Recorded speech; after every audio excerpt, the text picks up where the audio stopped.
I stayed frozen in a crouch, watching as sailors in all states of dress appeared out of nowhere, running and sliding down the deck. The Utah's bugler repeated the signal to abandon ship. "Come on!" cried the sailor Stanley had rescued. He sprinted out from behind the stack of timbers and tumbled down the tilting deck toward the rail. Stanley stood to follow him. I was building up the courage to do the same when Brooks appeared. His white baseball uniform was ripped and smudged with grease and blood. "No, don't jump off that way," Brooks told Stanley. "If you don't swim fast enough, the ship will roll over onto you." My eyes went wide.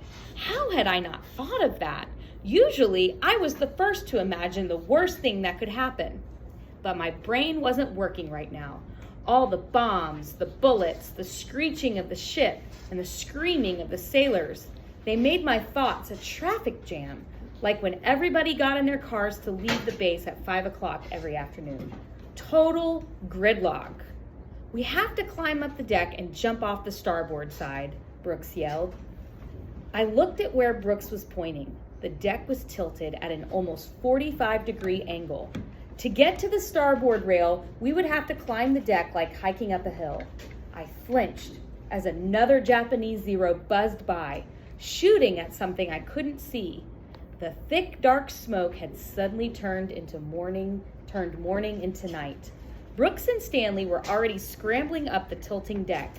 I knew I should follow them. I knew the Utah was capsizing and me with it, but I couldn't think, couldn't move. I stayed right where I was, huddled and shaking behind the groaning, shifting stack of timbers.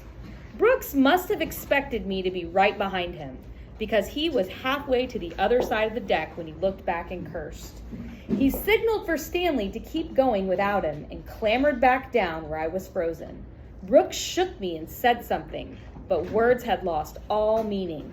I stared at him like he was an alien in a comic book. His word bubble written in an alphabet I didn't understand. A stack